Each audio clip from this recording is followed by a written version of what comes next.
तो आज का जो टॉपिक होने वाला है हम लोगों का वो होगा इलेक्ट्रॉन वोल्ट।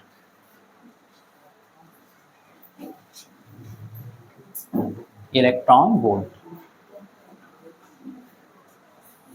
इसको बेटा शॉर्ट में ईवी भी बोलते हैं। क्या बोलते हैं? ईवी। ई स्मॉल में होता है और बी कैपिटल। इलेक्ट्रॉन वोल्ट या ईवी, आप लोग हेडिंग करो, इलेक्ट्रॉन वोल्ट या फिर ईवी।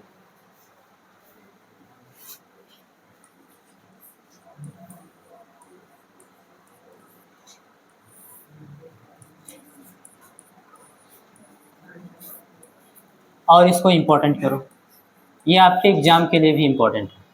बात समझ में आ रही है? आपके एग्जाम में इससे 2-3 तरीके के क्वेश्चन बनेंगे। अभी मैं बताऊंगा कि कैसे कैसे क्वेश्चन बनते हैं। और ये फेमस क्वेश्चन है ना, 10th में भी पूछा जाता है और 12th में भी पूछा जाता है। आप लोग याद करिए, 10th में इसको पढ़ के आए हो। क्लियर? चलो अभी देखते हैं। हेडिंग कर ले, पहले इसकी डेफिनेशन लिखो, ठीक है, फिर हम लोग समझेंगे कि ये क्या है। लिखो बेटा, एक इलेक्ट्रॉन वोल्ट, एक इलेक्ट्रॉन वोल्ट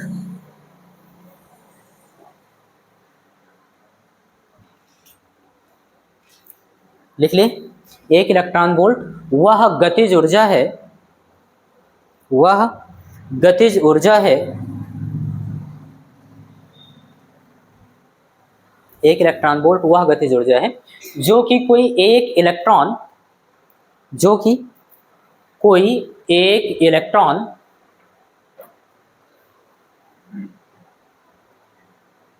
जो कि कोई एक इलेक्ट्रॉन एक वोल्ट विभवांतर द्वारा, इसको हाईलाइट भी कर सकते हो, एक वोल्ट विभवांतर द्वारा, एक वोल्ट विभवांतर द्वारा त्वरित होने पर अर्जित करता है, त्वरित होने पर अर्जित करता है। अभी मैं समझा रहा हूं, है ना, त्वरित होने पर अर्जित करता है, त्वरित होने पर अर्जित, अर्जित अर्जित का मतलब प्राप्त करता है ना, ये चीज। चलो मैं एक एक चीज इसमें से समझा रहा हूं। मैंने कहा एक इलेक्ट्रॉन वोल्ट, थोड़ा सा इंट्रो ले लेते हैं। इलेक्ट्रॉन वोल्ट है क्या? ये एक मात्रक है। क्या है? किसका मात्रक है? ऊर्जा का, या कह सकते हो कार्य का, और बहुत छोटा मात्रक है। बात समझ में आ रही है? ये कार्य का बहुत छोटा मात्रक। वैसे तो आप समझते हो कार्य का मात्रक जूल या ऊर्जा का मात्रक जूल, लेकिन जो इलेक्ट्रॉन वोल्ट है वो कार्य का बहुत छोटा, या कह सकते हो सबसे छोटा मात्रक। और इसका उपयोग हम कहाँ करते हैं? इसका उपयोग हम परमाणु भौतिकी में करते हैं। किसमें? परमाणु भौतिकी। ये फिजिक्स का ब्रांच है, इसको हम लोग 12th में पढ़ेंगे। हम लोगों के फिजिक्स में है ये ब्रांच, परमाणु भौतिकी। परमाणु है, नाभिक है, बात समझ में आ रही है, जो आप फर्स्ट ईयर केमिस्ट्री में पढ़े थे। और नाभिकीय ऊर्जा भी हम लोग पढ़ेंगे कि नाभिक से किस प्रकार से ऊर्जा प्राप्त कर सकते हैं। तो जब हम वहाँ पे पढ़ेंगे तो कार्य का या ऊर्जा का मात्रक हम लोग जूल नहीं लिखेंगे, वहाँ पे हम लोग इलेक्ट्रॉन वोल्ट ही लिखेंगे। ठीक है? क्यों ऐसा लिखते हैं? तो आप लोग कल्पना करो कि जब कभी भी आप लोग इसमें से ज़्यादातर लोग गाँव के हैं ना, गन्ने ले जाते हो मिल पे, तौलाते हो, किस में तौलाते हो? द्रव्यमान ही तो है। तो उसका तौलमाप किस में होता है? क्विंटल में होता है कि नहीं होता है? 100 किलो का 1 क्विंटल होता है, यही तो उसको क्विंटल में क्यों मापते हो? किलोग्राम में मापो, बहुत ज़्यादा रहता है ना, बहुत ज़्यादा रहता है ना। 1 क्विंटल में 1 किलोग्राम कुछ भी नहीं है, इस तरीके से। अच्छा, आप अगर सोने की दुकान पे जाते हो खरीदने तो उसको किलोग्राम में क्यों नहीं मापते हो? बहुत महंगा है ना, उससे 1-1 ग्राम की कीमत होती है, क्योंकि वो छोटे द्रव्यमान है। तो छोटे द्रव्यमान को मापने के लिए हमको छोटे मात्रक की जरूरत होती है, इसलिए हम उसको मिलीग्राम में, ग्राम में, इस तरीके से मापते। अगर कहीं उसमें 1 भी ग्राम इधर उधर हो गया, किलोग्राम में मापे तो चला जाएगा ना सब कुछ। यही काम यहाँ भी हो रहा है। अगर हम लोग बहुत, देखो परमाणु भौतिकी में बहुत छोटे छोटे पार्टिकल होते हैं, इलेक्ट्रॉन, प्रोटॉन, बात समझ में आ रही? अगर वो कार्य करेंगे तो बहुत कम कार्य करेंगे, तो वहाँ पे जब हम मात्रक लिखेंगे कार्य का तो इलेक्ट्रॉन वोल्ट लिखेंगे। बात समझ में आ रही है? क्योंकि वहाँ कार्य बहुत कम होता है। अगर उनको जूल में मापने लगे तो आपसे एरर आएगा, त्रुटि हो जाएगी, कुछ कार्य आप माप ही नहीं पाओगे या छोड़ दोगे क्योंकि बहुत छोटा होगा। बात समझ में आ रही है? तो इसीलिए इस मात्रक की जरूरत हमको है। यहाँ तक बात क्लियर हुई? तो आपसे कोई पूछे इलेक्ट्रॉन वोल्ट क्या है तो क्या बताओगे? कार्य का छोटा मात्रक या फिर ऊर्जा का छोटा मात्रक। कहाँ यूज होता है? परमाणु भौतिकी में। परमाणु भौतिकी में। अच्छा, इसकी डेफिनेशन कोई पूछेगा तो अभी आपने लिखा एक इलेक्ट्रॉन वोल्ट वह गतिज ऊर्जा है, वह गतिज ऊर्जा है, यानी कि एक प्रकार की क्या है? ऊर्जा है। क्या है? ऊर्जा है, जो कि कोई इलेक्ट्रॉन, एक इलेक्ट्रॉन की बात हो रही है, एक वोल्ट विभवांतर द्वारा त्वरित होने पर अर्जित करता है। यानी जब उस इलेक्ट्रॉन को आप एक वोल्ट विभवांतर द्वारा त्वरित करोगे तो जितना वो गतिज ऊर्जा अर्जित करेगा उसकी वैल्यू कितनी होगी? एक इलेक्ट्रॉन वोल्ट ही होगी। ये इसकी परिभाषा है। बात समझ में आ रही? हाँ, त्वरित का मतलब उसको एक वोल्ट विभवांतर दोगे तो एक्सीलरेट करेगा। बात समझ में आ रही है? उसी को बोलते हैं त्वरित। ठीक है, अब आप फर्स्ट ईयर पूरा फिजिक्स पढ़ के आए हो, अब अगर त्वरित पूछ रहे हो, है ना? चलो ध्यान देंगे। हो सकता है ये परिभाषा आपको थोड़ा टेक्निकल लगता हो, थोड़ा सा कम समझ में आ रहा हो, तो एक परिभाषा और लिखो अथवा करके, और उससे आपको पूरा चीज क्लियर हो जाएगा। ठीक है, चलो लिखो अथवा करके, थोड़ा अपनी भाषा में लिख लेते हैं, है ना? लिखो, एक इलेक्ट्रॉन वोल्ट वह कार्य है, एक इलेक्ट्रॉन वोल्ट, एक इलेक्ट्रॉन वोल्ट वह कार्य है। हाँ, वह कार्य, अरे कार्य ऊर्जा एक ही तो है, बात समझ में आ रही है? तो एक इलेक्ट्रॉन वोल्ट वह कार्य है जो किसी एक इलेक्ट्रॉन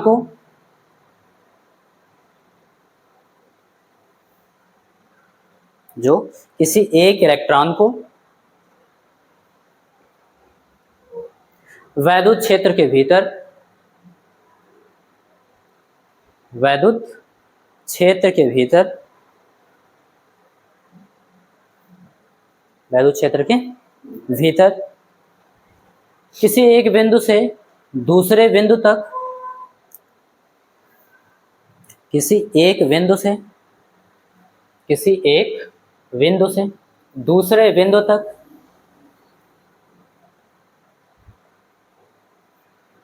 ले जाने में किया जाता है, ले जाने में किया जाता है।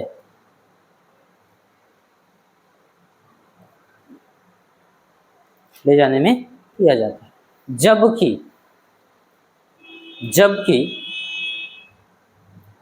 उन बिंदुओं के बीच, जबकि उन बिंदुओं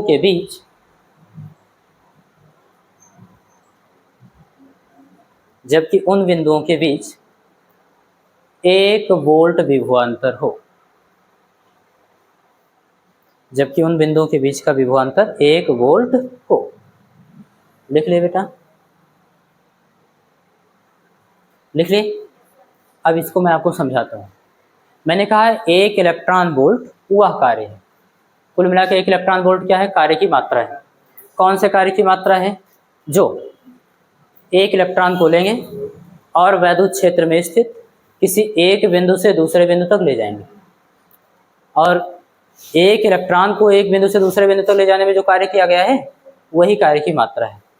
लेकिन एक कंडीशन है, जिन दो बिंदुओं के बीच इलेक्ट्रॉन को आप ले जा रहे हो उनके बीच का विभवांतर कितना होना चाहिए? 1 वोल्ट होना चाहिए। और यहीं से आप मैथमेटिकली समझ भी सकते हो, अगर कार्य का मात्रक इलेक्ट्रॉन वोल्ट है और कार्य का मात्रक जूल भी है तो इन दोनों में कुछ ना कुछ संबंध भी होगा। जैसे आप ही बोलते हो कि किलोग्राम क्या है?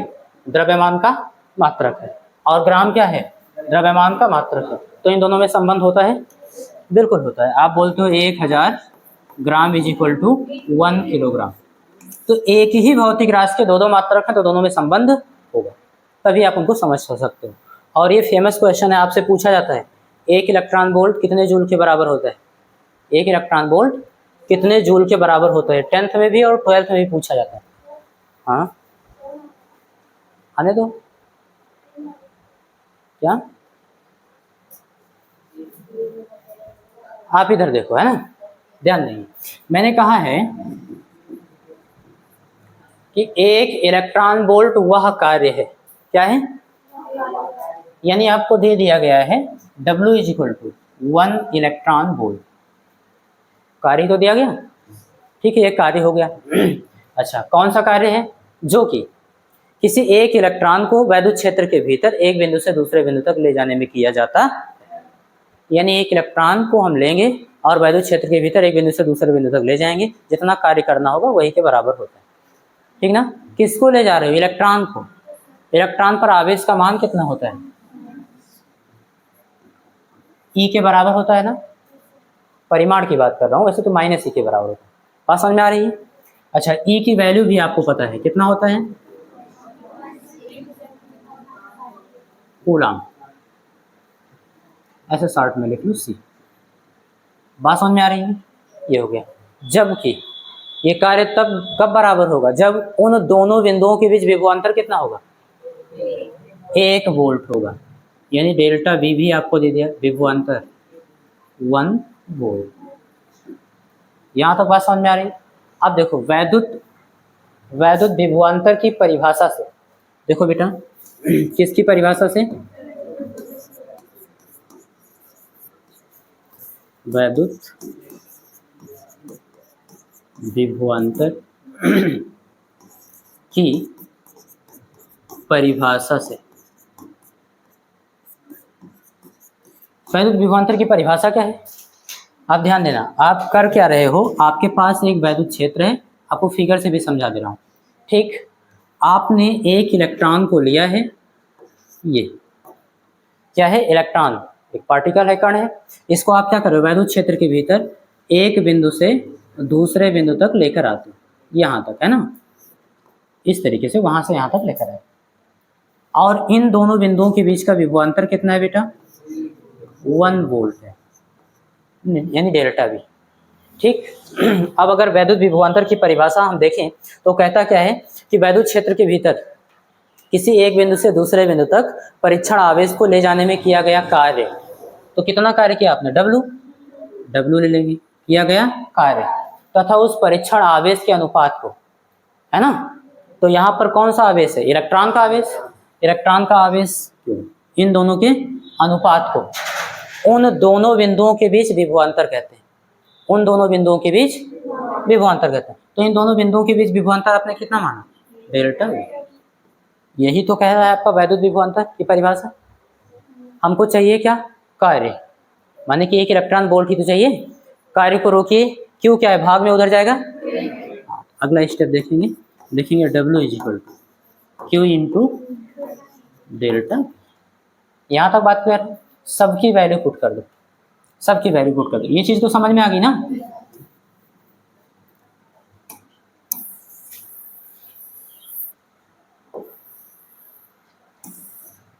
चलो बेटा ध्यान दो, W is equal to Q की वैल्यू कितनी है, E की वैल्यू 1.6 इंटू 10⁻⁻19 कूलम, यही तो है। अच्छा, और इंटू डेल्टा V की वैल्यू 1 वोल्ट, ये हो गया, ऐसे लिख दो V, ठीक है, ओके। W की भी वैल्यू रखो, कितनी है, 1 इलेक्ट्रॉन वोल्ट। अच्छा, 1 electron volt is equal to 1.6 into 10⁻⁻19 का 1 से मल्टीप्लाई कराएंगे कितना होगा, उतना ही, यानी 1.6 इंटू 10⁻⁻, कूलम और वोल्ट, कूलम, यही तो आया। अब वैद्युत विभवांतर की परिभाषा से यहीं से देखना, W इज इक्वल टू क्या लिखा आपने, Q इंटू डेल्टा V, यही तो लिखा है। वैसे तो W का मात्रक क्या होता है बेटा, जूल, यही तो होता है। अच्छा, या फिर इस फार्मूले के अकॉर्डिंग हम लोग देखें तो Q का मात्रक कूलम और डेल्टा V विभवांतर, उसका मात्रक वोल्ट। तो चाहे आप कूलम वोल्ट लिखो चाहे जूल लिखो, बात तो एक ही होगी, है ना। तो जहां पे कूलम वोल्ट लिखा है वहां पे हम क्या लिख सकते हैं, जूल लिख सकते हैं। तो इसलिए 1 electron volt is equal to 1.6 into 10⁻⁻19 joule. यही इन दोनों में संबंध होता है। कई बार कहता है प्राप्त करो, प्राप्त करने का मतलब डेरिवेट करो, तो बहुत ही आसान, इसमें है ही क्या है, जो हम परिभाषा में लिखे हैं वही मैथमेटिक्स में लिख देंगे। परिभाषा में क्या लिखे आप, यही लिखे ना कि एक इलेक्ट्रॉन वोल्ट वह कार्य है, क्या है, वह कार्य, यानी एक कार्य है। कौन सा कार्य है, जो किसी एक इलेक्ट्रॉन को वैद्युत क्षेत्र के भीतर एक बिंदु से दूसरे बिंदु तक ले जाने में किया जाता है। कौन सा कार्य, जो इलेक्ट्रॉन को एक लेंगे हम और वैद्युत क्षेत्र के भीतर एक बिंदु से दूसरे बिंदु तक ले जाने में किया जाएगा जो कार्य, ठीक है। जबकि एक कंडीशन दे दिया गया, कौन सा, जबकि उन दोनों बिंदुओं के बीच का विभवांतर 1 वोल्ट। बात समझ में आई। सारी चीज मैंने मैथमेटिक्स में लिखा, अप्लाई कर दिया फार्मूले से, इतना मिल गया। तो आज से आपसे कोई भी पूछेगा एक इलेक्ट्रॉन वोल्ट कितने जूल के बराबर, बोल देना 1.6 इंटू 10⁻⁻19 जूल। कोई दिक्कत, एकदम क्लियर है ना कॉन्सेप्ट। और ये परिभाषा इसी समय याद हो जानी चाहिए, ठीक है। इसको आप नोट करो, फटाफट नोट करो, ठीक। दूसरा आप हेडिंग करो, इलेक्ट्रिक पोटेंशियल। बातचीत नहीं करो, हेडिंग करो।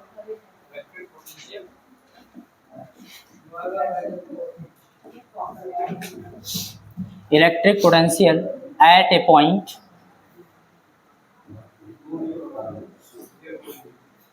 Point due two point charge.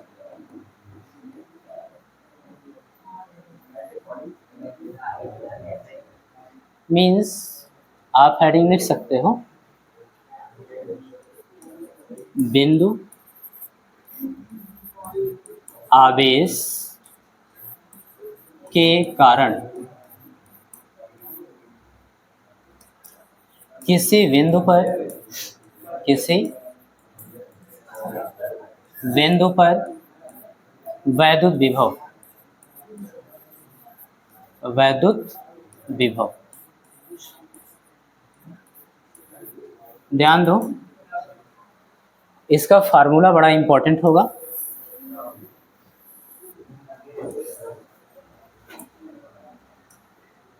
तो इसलिए बढ़िया से समझिएगा, न्यूमेरिकल में भी काम लगेगा और अगले डेरिवेशन में भी काम लगेगा।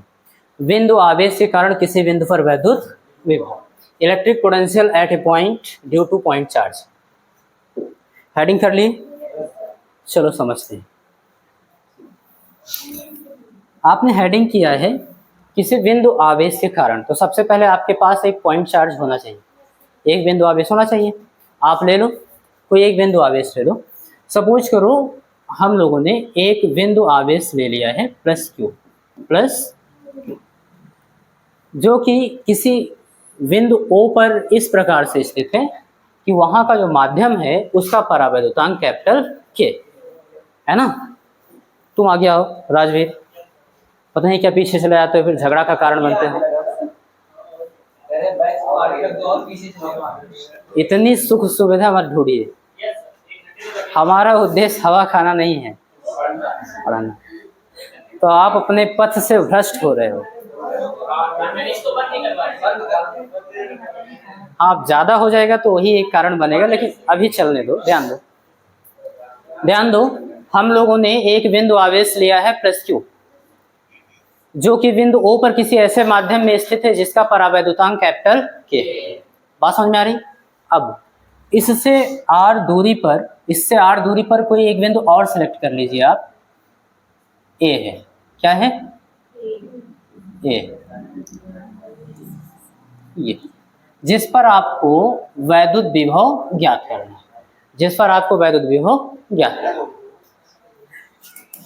ध्यान दो।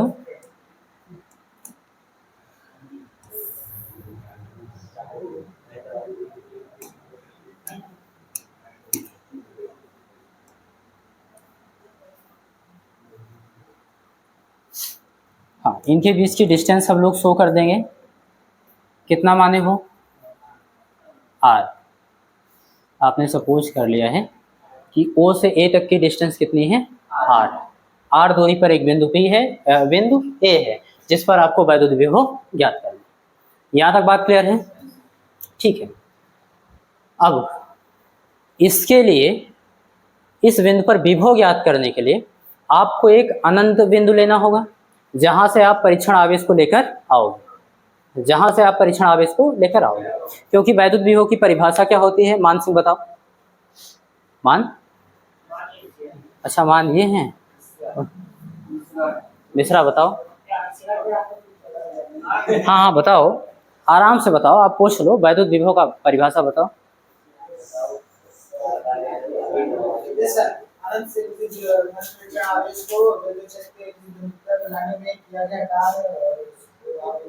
उस परीक्षण आवेश के अनुपात को उस बिंदु पर वैद्युत विभव कहते हैं। यानी अगर इस बिंदु पर आपको वैद्युत विभव चाहिए तो सबसे पहले आपको एक टेस्ट चार्ज चाहिए जो कहाँ स्थित हो, अनंत पर स्थित हो, और अनंत से हम उसको बिंदु ए तक लाएंगे। बात समझ में आ रही है? चलो सपोज करो यहां पर कहीं एक बिंदु इनफाइनाइट क्या है, बिंदु ओ से अनंत दूरी पर है एक बिंदु, और यहां पर जो विभव का मान होगा बेटा वो कितना होगा, 0। बात समझ में आ रही है?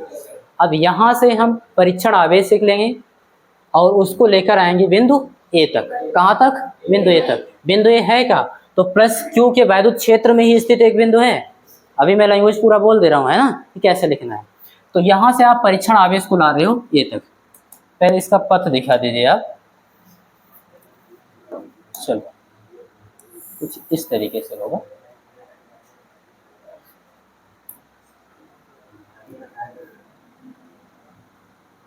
ये अनंत बिंदु है। ये क्या है बेटा, अनंत बिंदु है। अनंत से आप किसको ला रहे हो, परीक्षण आवेश Q0 को। कहाँ तक लेकर आ रहे हो, ऐसे ऐसे लेकर आओगे विद्युत क्षेत्र में स्थित बिंदु ए तक, और किसके वैद्युत क्षेत्र में स्थित है, तो प्लस Q के। ऐसा हम क्यों कर रहे हैं, क्योंकि हमको बिंदु ए पर वैद्युत विभव चाहिए, और परिभाषा हमारा यही कहता है, अनंत से किसी परीक्षण आवेश को वैद्युत क्षेत्र के भीतर किसी बिंदु तक लाने में किया गया कार्य। यानी सबसे पहले आपको प्राप्त करना होगा Q0 को इनफाइनाइट से ए तक लाने में किया गया कार्य। W चाहिए होगा, डेरिवेशन का की पॉइंट समझना, पहले कार्य चाहिए होगा, फिर उस परीक्षण आवेश को ले लेना और उन दोनों का अनुपात करा देना, उन दोनों का, वही क्या हो जाएगा, बिंदु ए पर वैद्युत विभव हो जाएगा। तो ये तो ज्ञात करने की जरूरत नहीं है बेटा, है ना, ध्यान देना, ये ज्ञात करने की जरूरत नहीं, ये तो हमारे पास है प्लस टू परीक्षण आवेश। ठीक है, ज्ञात क्या करना है आपको इसके लिए, W, और कार्य बराबर होता क्या है बेटा, बल गुणे बल की दिशा में विस्थापन, बल गुणे बल की दिशा में विस्थापन। यानी कि आपको बल चाहिए होगा और विस्थापन चाहिए होगा। डायरेक्शन तो अभी बता दूंगा, दो चीज। ठीक है, अब एक चीज बताओ, ये जो बिंदु है इनफाइनाइट, ये O से अनंत दूरी पर है स्थित, तो वहां से जब A तक लाओगे, इनफाइनाइट से A तक, तो क्या आपके पास विस्थापन है, डायरेक्ट नहीं है भाई, अनंत दूरी पर स्थित है। कैसे हम लोग बताएंगे कि यहाँ से यहाँ तक। दूसरी चीज, तो एक तो बात हो गई है, दूसरी चीज, बल कितना लग रहा है परीक्षण आवेश पर, ये आप बता सकते हो। देखो, जब परीक्षण आवेश को ला रहे हो, Q0 को क्या कर रहे हो, बिंदु ए तक ला रहे हो, मान लेते हैं यही कहीं एक बिंदु है, यही कहीं पर एक बिंदु है बी। कौन सा बिंदु है बेटा, बिंदु बी है। ए यहाँ था, बिंदु बी वहां मान लिया। अभी पूरा एक बार फिर से एक्सप्लेन करूंगा, ये डेरिवेशन थोड़ा आप लोगों के लिए जटिल हो सकता है ना, लेकिन समझ में आपको बहुत बेहतर आएगा। ठीक है, थोड़ा सा इसमें समाकलन भी यूज होगा। तो बिंदु बी है, Q0 को आप ला रहे हो, सपोज करो यहाँ पर पहुंचे हो। कहाँ पर पहुंचे हो, बिंदु बी पर पहुंचे हो। ठीक है, अब इस पर प्लस Q के कारण बल लग रहा होगा। प्लस Q क्या है, सोर्स चार्ज है ना, यानी स्रोत आवेश है, इसी के कारण वैद्युत क्षेत्र जनरेट है। तो प्लस Q0 पर क्या करेगा, ये बल आरोपित करेगा, ये आपका धन परीक्षण आवेश है। ठीक है, बल आरोपित करेगा। और समान प्रकार का आवेश एक दूसरे पर कौन सा बल लगाता है, प्रतिकर्षण बल, यानी ये इसको क्या करेगा, दूर भगाएगा। यहाँ तक बात क्लियर है। और मिलाने वाली रेखा के अनुदिश, दोनों बिंदु आवेशों को मिलाने वाली रेखा के अनुदिश होगा। यानी बल की अगर डायरेक्शन की बात करें हम लोग, तो बल की जो डायरेक्शन होगी बेटा इस पर, वो ये, बल की दिशा पता चल गई।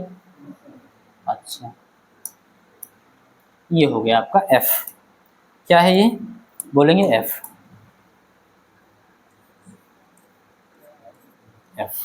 इधर की ओर लग रहा था, बल मिल गया। बल हम निकाल लेंगे कूलाम के नियम से, दो बिंदु आवेशों के बीच लगने वाला बल, लेकिन उसमें दोनों बिंदुओं के बीच की दूरी का काम लगेगा। दोनों बिंदुओं के बीच की दूरी तो आपने केवल OA लिया है, इसलिए जरूरी है कि O से B तक भी डिस्टेंस आप मानो।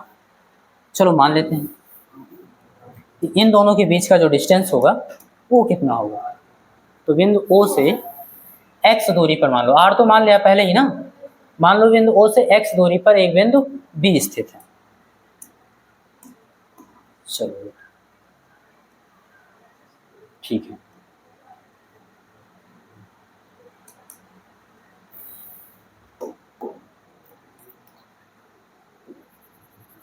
कितनी दूरी पर, x दूरी पर,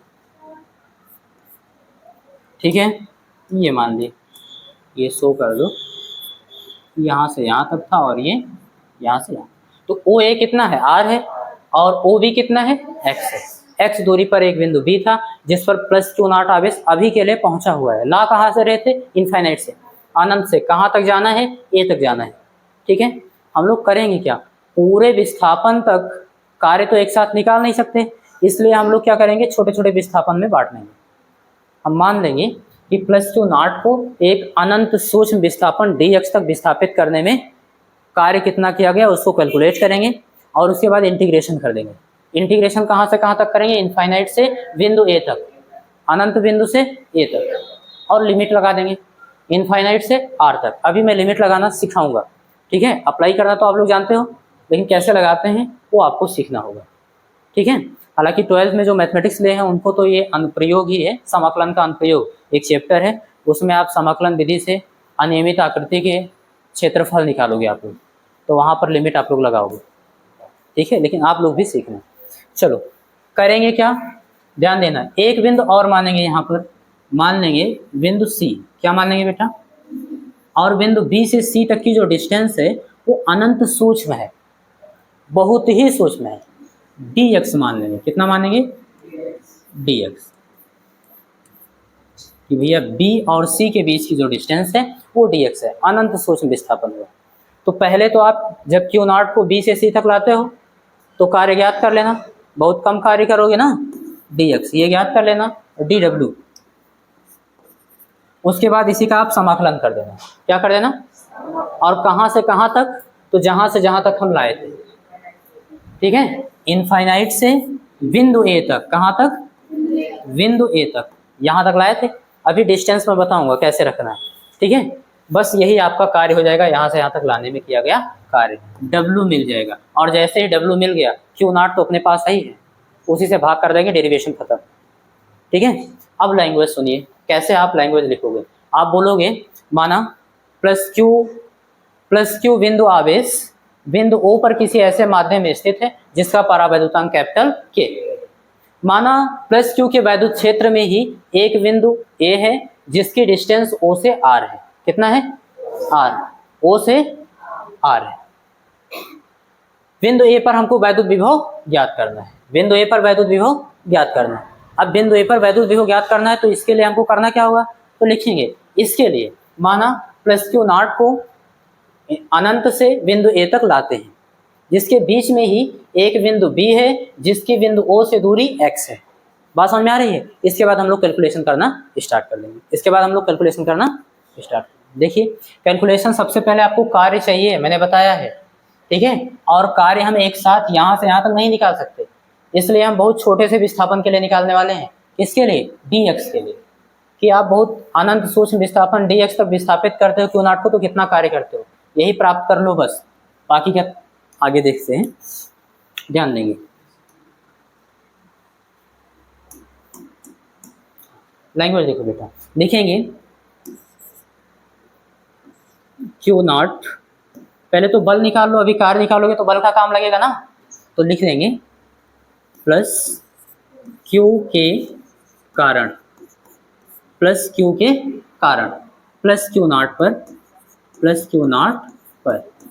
लेकिन प्लस Q नॉट को तो आप अनंत से A तक ला रहे हो ना, तो ये स्थित कहाँ है ये बता दो, कहाँ पर है, जो कि बिंदु पर है, जो कि बिंदु B पर है। किस पर है बेटा इस समय, अभी बिंदु B पर है, ठीक है। हाँ, तो लिखेंगे प्लस क्यू के कारण, प्लस क्यू नॉट फॉर बल, प्लस क्यू नॉट फॉर बल।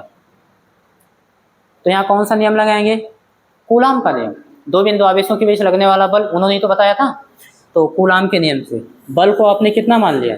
एफ। एफ बराबर होगा कितना? 1/4 पाई एप्सिलॉन नॉट और कैपिटल के, क्योंकि आपने कहा है किसी ऐसे माध्यम में स्थित है जिसका परावैद्युतांक कैपिटल के, इनटू Q1 Q2 अपान R स्क्वायर। Q1 की वैल्यू बताओ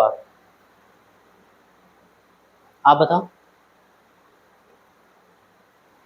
आप बोलो बेटा Q1 की वैल्यू। क्यू, ये Q1 है। अरे यहाँ साफ साफ लिखा है प्लस क्यू के कारण क्यू नॉट पर, तो ये Q1 हो गया, ये Q2 हो गया। बात समझ में आ रही है? कंसंट्रेट रहो। तो Q1 की जगह Q और Q2 की जगह Q0, और इन दोनों के बीच की दूरी का वर्ग। तो इन दोनों के बीच की दूरी कितना है? Q और Q0 के बीच की दूरी R दिख रहा है इनको, Q Q0, इन दोनों के बीच की दूरी इतना बड़ा लिखने के बाद भी, तो x स्क्वायर। आपने बल ज्ञात कर लिया कि इस पर कितना बल लग रहा है, इसको बना दो इक्वेशन फर्स्ट। डायरेक्शन तो आपको दिख रही है, बात समझ में आ रही है? ओके, बल आपने ज्ञात कर लिया, कार्य बराबर होता क्या है? बल गुणे बल की दिशा में विस्थापन। विस्थापन तो आपको पता ही है, बल आपको पता हो गया तो कार्य हम निकाल सकते हैं। लिखेंगे बेटा प्लस क्यू नॉट को, प्लस क्यू नॉट को बी से कहाँ तक? बी से सी तक, बी से सी तक विस्थापित करने में, विस्थापित करने में किया गया कार्य, किया गया कार्य। ध्यान से देखना बेटा, आप जो बिंदु दोनों सेलेक्ट किए हो बी और सी, इन दोनों के बीच का जो विस्थापन है वो बहुत ही कम है, अनंत सूक्ष्म विस्थापन है। तो कार्य कितना होगा? बहुत ही कम होगा। तो उसको हम लोग किससे लिखेंगे बेटा? डी डब्ल्यू से। किससे लिखेंगे? और किया गया कार्य, कार्य बराबर होता क्या है? बल गुणे बल की दिशा में विस्थापन। बिल्कुल भी बातचीत मत करो, तीनों है ना। बल, बल कितना लग रहा है इस पर? W गुणे विस्थापन। ध्यान ये रखना है कि बल के विरुद्ध आप क्यू नॉट को बी से सी की ओर ला रहे हो। बल के विरोध में, असल में बल तो उस डायरेक्शन में लग रहा है और आप क्यू नॉट को बी से सी की ओर, इधर की ओर ला रहे हो, तो बल के विपरीत दिशा में विस्थापन हो रहा है ना। बल की डायरेक्शन ये है F और विस्थापन की डायरेक्शन ये है, इन दोनों के बीच का एंगल 180। कार्य बराबर होता क्या है बेटा? Fs cos थीटा, ठीक है ना।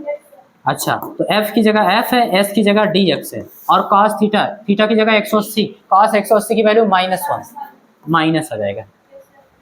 या तो आप इस तरीके से लगा लो, और या तो आप जानते हो कि हम लोग का परिभाषा क्या कहता है? बल गुणे बल की दिशा में विस्थापन। तो बल तो इस डायरेक्शन में, विस्थापन विपरीत दिशा में। तो जब विपरीत दिशा में विस्थापन इधर की ओर dx है, अगर इसको हम इधर की ओर लिखेंगे तो ये क्या होगा बेटा? -dx। क्या होगा? तो डायरेक्ट ऐसे कर लो, जैसे मन के वैसे कर लो। अगर एंगल से लगाना हो तो इस तरीके से लिखेंगे। हालांकि आप लोग 12th में हो, उतना ज़्यादा जानने की ज़रूरत, उतना ज़्यादा सोचने की ज़रूरत नहीं है। डायरेक्ट आप जानते हो बल ये हो गया, बल की डायरेक्शन ये है, अगर हम विस्थापन को उस डायरेक्शन में करेंगे तो हमारा विस्थापन ये है, ठीक है ना। तो बल गुणे बल की दिशा में विस्थापन कितना है बेटा? तो -dx। यही तो है बल की दिशा में डायरेक्शन, विस्थापन, ठीक है ना।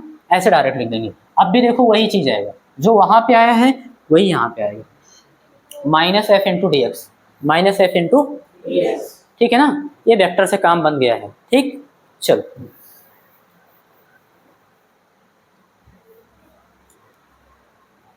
ठीक है, वैल्यू पुट कर दो।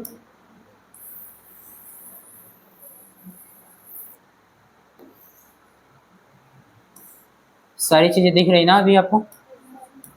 तो हम लोग लिखेंगे dw = माइनस आगे कर दो, f की वैल्यू इक्वेशन फर्स्ट से रख दो, कितना है? 1/4 पाई एप्सिलॉन नॉट कैपिटल के, और into Q0 upon x square, ठीक है।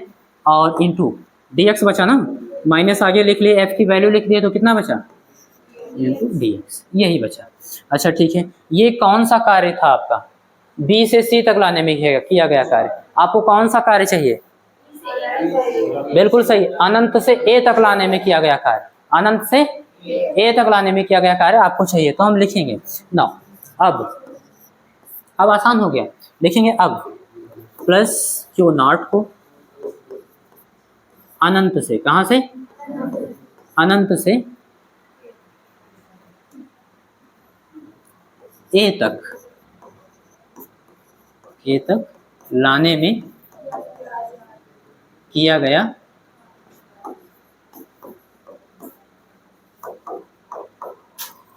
कार्य। तो आप क्या लिखेंगे बेटा, अब तो हम लोग W लिखेंगे क्योंकि अब ज्यादा कार्य करना होगा, और वैसे भी जानते हो आप इंटीग्रेशन से W is equal to integration of DW। हम लोग जानते हैं बेटा क्या, integration of dx is equal to x plus C, यही तो होता है, क्योंकि इंटीग्रेशन ऑफ dx बराबर x प्लस, तो dx का समाकलन x, dy का समाकलन y, dz का z, तो dw का समाकलन होगा ना, ओके। अच्छा यहाँ पर हम लोग को लिमिट लगाना होगा कि कहाँ से कहाँ तक आप कार्य निकाल रहे हो असल में, तो कहाँ से कहाँ तक निकाल रहे हो, इनफाइनाइट से बिंदु तक, इनफाइनाइट से बिंदु। अच्छा देखो लिमिट हम लोग कैसे लगाते हैं, बहुत आसान तरीके से समझ लो। जैसे ये x एक्सिस है, ये y एक्सिस है, आपसे कहा जाएगा कि भैया यहाँ से यहाँ तक आपको कार्य निकालना है, यहाँ से यहाँ तक आपको क्षेत्रफल निकालना है, मान लो ठीक है, ये क्षेत्रफल आपको निकालना है। इसका मान लो कुछ फंक्शन होगा f(x) इस तरीके से, इस वक्र का जो ऐसे मैंने बनाया है, वक्र हो गया x अक्ष पर, तो ये बिंदु क्या होगा, मूल बिंदु O होगा, मूल बिंदु O होगा, इस बिंदु को आप A मान लो, इस बिंदु को B मान लो, यहाँ से यहाँ तक क्षेत्रफल निकालना है। तो हम लोग लिखते हैं y वो एरिया, इसका जो एरिया है A is equal to integration of क्या, Fy Fx, x का फलन रहेगा ना। इन सब बातों पे ध्यान मत दो जो लिख रहा हूँ, आप लिमिट कैसे लगाना उस पर ध्यान देना है ना, Fx इंटू डी एक्स। अच्छा लिमिट कैसे लगाना है, मान लो ये वक्र इधर भी तो होगा, इधर भी तो होगा, लेकिन क्षेत्रफल आपके लिए प्रतिबंधित कर दिया गया है कि आपको A से B तक ही निकालना है, यानी ये वाला क्षेत्रफल आपको निकालना है, ये वाला। तो समाकलन तो फंक्शन यही होगा, इस पूरे वक्र का फलन का मान, वो फलन क्या होगा, यही होगा, लेकिन उसका समाकलन आप करोगे, लेकिन इसकी लिमिट जो है वो यहाँ से यहाँ तक आपको लगाना होगा। अब बताओ इस बिंदु का कुछ ना कुछ निर्देशांक होगा, कैसे पता चलेगा, क्योंकि ये x अक्ष पर कुछ दूरी चला है, मान लो कितनी दूरी चला, a, ठीक है, और ये बिंदु b दूरी चला, कितनी दूरी चला बेटा, तो इस बिंदु का निर्देशांक आप लोग लिखोगे क्या, x अक्ष पर चली गई दूरी b, y अक्ष पर चली गई दूरी 0, ये बिंदु y अक्ष पे कहीं नहीं गया। अच्छा ये बिंदु x अक्ष पे a दूरी और y अक्ष पे कहीं नहीं गए।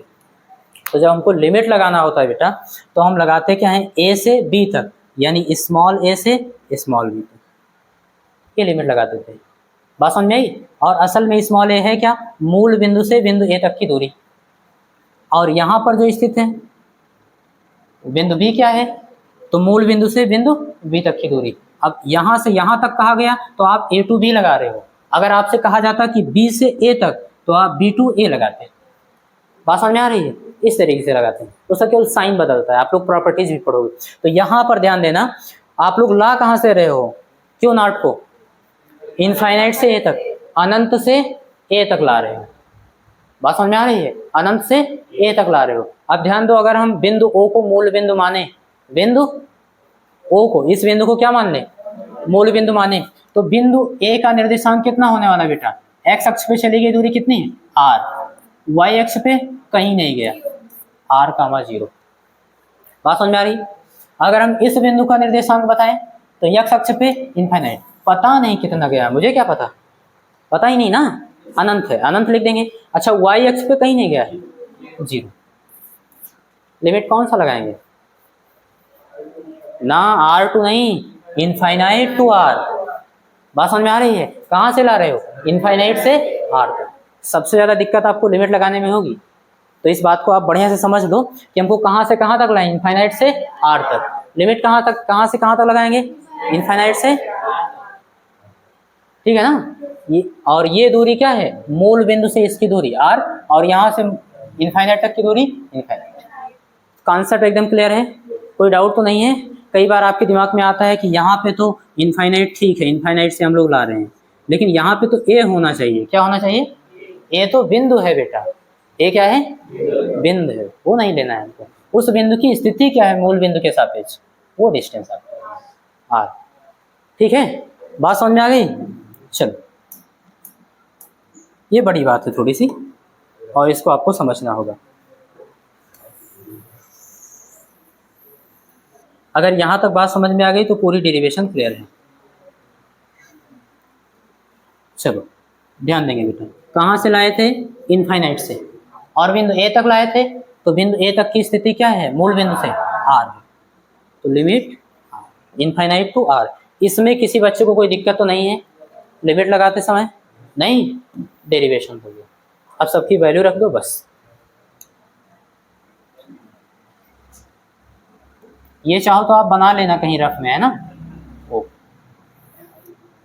चलो ध्यान देंगे, W is equal to integration of infinite to r। dw की वैल्यू यहाँ से पुट कर दो। dw की वैल्यू है क्या, -1/4 पाई एप्सिलॉन नॉट कैपिटल K, और into Q not upon x square, और इंटू यही तो है, यही तो है। अब जितने भी कांस्टेंट हैं उन सबको हम बाहर कर लेंगे। बात समझ में आ रही है। और जो यक्स का फलन है उसको रोक लेंगे, जो यक्स का फलन होगा उसको रोक लेंगे, क्योंकि समाकलन किसके सापेक्ष हो रहा है, एक्स के सापेक्ष। तो देखो 1/4 पाई एप्सिलॉन नॉट K, ये तो पहले से कांस्टेंट है, इसको बाहर करेंगे। Q नॉट, ये भी कांस्टेंट, उसकी वैल्यू तो उतनी ही रहेगी ना। अच्छा, एक्स की पता नहीं है, ये तो बदलती रहेगी। क्यों, क्योंकि देखो अभी बिंदु भी यहाँ है, यानी Q नॉट यहाँ है तो एक्स यहाँ है, Q नॉट यहाँ होगा तो एक्स की वैल्यू घट जाएगी। बात समझ में आ रही, अगर वहाँ होगा तो Q की वैल्यू बदल जाएगी। तो इसी की वैल्यू तो देखो कहाँ से कहाँ तक बदल रही है, इनफाइनाइट से r तक बदल रही है, वही चीज़ है, इनफाइनाइट से r तक बदल। ठीक है, चलो देखते हैं, बाहर करेंगे। तो W is equal to minus, अच्छा ठीक है, 1/, एक काम करो, अंश से क्या कॉमन करेंगे, Q नॉट, हर से क्या कॉमन करेंगे, बाहर क्या करेंगे, 4 पाई एप्सिलॉन नॉट, यही तो, और तो कुछ बाहर नहीं कर सकते ना। अच्छा, इंटीग्रेशन आप कहाँ से, इनफाइनाइट टू r। अंश में क्या बचा बेटा, 1, और हर में क्या बचा, इंटू ds, आ गया समाकलन। ठीक है, आप ही लोग करोगे इसको, आप लोग जो बताओगे वही लिखूंगा। Q not upon 4 pi epsilon not, इसको हम ऐसे भी तो लिख सकते हैं। अच्छा ठीक है, बगल में मैं कर दे रहा हूँ, ध्यान देना। इंटीग्रेशन ऑफ 1/x स्क्वायर है ना, x स्क्वायर को अगर अंश में ले जाएं तो x to the power into dx, ऐसा लिख सकते हैं। अच्छा, इसी को बराबर, ध्यान देना, हमारे पास एक फार्मूला है, चूंकि integration of x to the power n into dx is equal to होता क्या है, x to the power n+1 upon n+1 plus c। ये भी आप लिख देते हुए n does not equal to -1, n की वैल्यू -1 नहीं हो सकती। अगर -1 हुई तो नीचे 0 आ जाएगा, और 0 से भाग करो कि अनंत हो जाएगा ना। तो यहाँ पर आप चेक करो, n की वैल्यू -1 तो नहीं है, नहीं है, -2 है ना, तो लगा सकते हैं यहाँ पे, लगाएं। चलो, ये शायद आपको नहीं दिख रहा हो इसलिए ऐसे।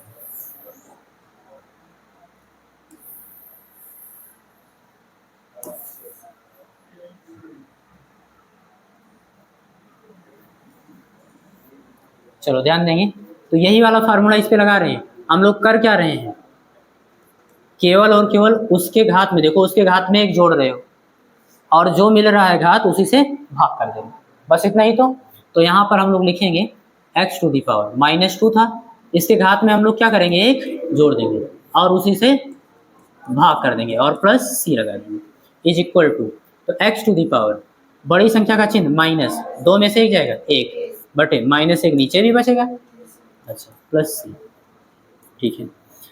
X to the power minus one को नीचे ले आओ, है ना, तो ऊपर क्या बचेगा एक और नीचे minus, X to the power plus one हो जाएगा, X to the power plus one, और उसको लिखने की जरूरत नहीं, प्लस सी। इसको ठीक से लिखो, माइनस यहाँ भी तो लिख सकते हैं ऐसे, हाँ हाँ आगे लगा देंगे, माइनस वन बाई एक्स। बात समझ में आ रही? यानी कि वन अपान एक्स स्क्वायर, जिसको आपने x to the power minus two लिखा है, क्यों ऐसा क्यों? क्योंकि घात किस में है, प्लस में है, और जब हर से अंश में ले जाओगे तो उसके घात का चिन्ह बदल जाएगा, माइनस में हो गया बस। अब ये कुछ इस टाइप के फार्मूले पे लग रहा था, तो वो फार्मूला मैंने लगा दिया, इस पर अप्लाई कर दिया, फिर रिजल्ट ये आ गया। तो वन अपान एक्स स्क्वायर का एक्स के सापेक्ष समाकलन क्या होता है, minus one by x, minus one by, तो यही वैल्यू यहाँ पे पुट कर देंगे। करें? किसी बच्चे को कोई दिक्कत तो नहीं है ना? नहीं है, ठीक,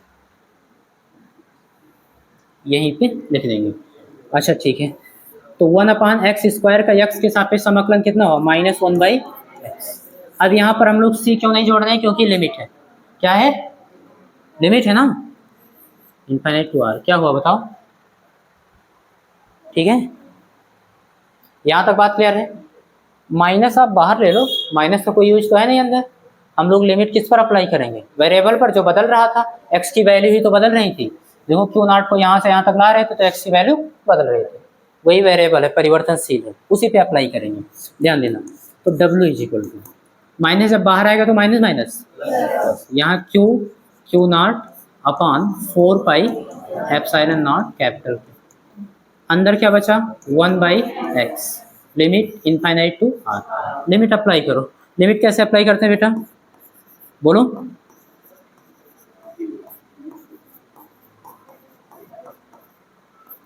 अपर लिमिट माइनस लोअर लिमिट, यही तो करते हैं, अपर लिमिट माइनस, और किस पे रखते हैं भाई, मैं आर की वैल्यू एक पे रख दूं, किस पे रखेंगे, क्यों, वही परिवर्तनशील है ना, तो जो परिवर्तनशील होता है, जो वेरिएबल होता है, उसी की जगह पे हम लोग क्या करते हैं, लिमिट अप्लाई करते हैं। कैसे पता लगाएंगे, जिसके सापेक्ष समाकलन हो रहा है, किसके सापेक्ष हो रहा है, एक्स ही क्या होगा, परिवर्तनशील होगा, और फिगर में भी देख सकते हो कौन वेरिएबल है, एक्स है, ठीक है। तो एक्स की जगह पे हम लोग लिमिट अप्लाई करेंगे, ध्यान देंगे, वन अपान एक्स की जगह पे क्या लिखेंगे, r, minus one upon x की जगह पे क्या लिखेंगे, पहले क्या लिखेंगे, अपर लिमिट, फिर लोअर लिमिट, ठीक है, बस सॉल्व हो गया। देखो q not upon 4 pi epsilon not capital k, one upon r, one upon r minus zero. ऐसा क्यों हुआ, हम लोग जानते हैं one upon zero is equal to infinite, ऐसा होता है बेटा, जीरो से हम अगर किसी संख्या को भाग करते तो अनंत मिलता है ना। अच्छा, तो विलोमानुपात लगा दो, पलट दो, जीरो यहाँ देखो हर में है, ऊपर जाएगा अंश में, जीरो बटे एक बराबर एक बटे इनफाइनाइट, इधर भी पलट दिया और इधर भी पलट दिया। जीरो को अगर आप किसी संख्या से भाग करोगे तो क्या मिलेगा, जीरो ही मिलेगा, जीरो को आप एक से भाग के क्या मिला, जीरो ही मिला, और एक बटे इनफाइनाइट की वैल्यू कितना है, तो एक बटे इनफाइनाइट की जगह क्या ले सकते हैं, एक बटे आर में से जीरो घटाओगे क्या बचेगा, शून्य, हर जगह शून्य। अच्छा, एक बटे आर ही बचेगा, इसमें से जीरो घटा रहे हो ना, हाँ तो यही बचेगा, तो इसको रोक लो, इसको हटाओ, चलो देखते हैं क्या बचा।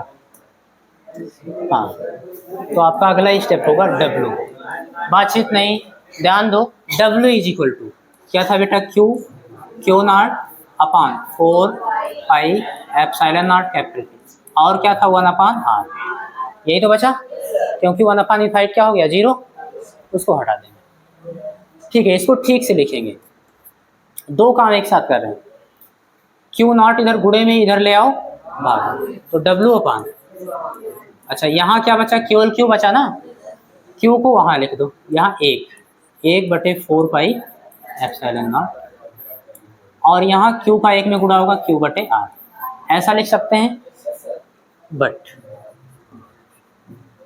डब्ल्यू अपॉन क्यू नॉट, यही तो बिंदु ए पर विभव है, क्या है बेटा, प्लस क्यू के कारण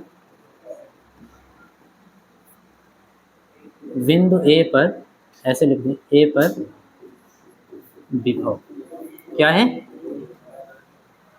देखो W/Q0 क्या होगा, बिंदु पर विभव होगा कि नहीं होगा। W है क्या, आपने ही तो लिखा है, W आपने लिखा है प्लस Q0 को अनंत से A तक लाने में किया गया कार्य, अनंत से बिंदु A तक लाने में किया गया कार्य, वो W ले लेंगे जो आपने कार्य किया, तथा जिस परीक्षण आवेश को ला रहे थे उस परीक्षण आवेश को ले लेंगे और उन दोनों का अनुपात करा देंगे। उस बिंदु पर आएगा क्या, विभव आएगा कि नहीं आएगा, उस बिंदु पर विभव होगा ना, तो W/Q0 ही तो यहाँ पे लिखा है, देखो W/Q0, तो ये क्या होगा, प्लस क्यू के कारण बिंदु ए पर विभव, V इसको मान लें, तो इसलिए W/Q0 की जगह हम क्या लिखेंगे बेटा, V, और V इज इक्वल टू कितना होगा, 1/4 एप्सिलॉन नॉट Q अपान, अरे नहीं, K, Q अपान R, ये हो गया। दूसरी चीज, पर एयर और वैक्यूम,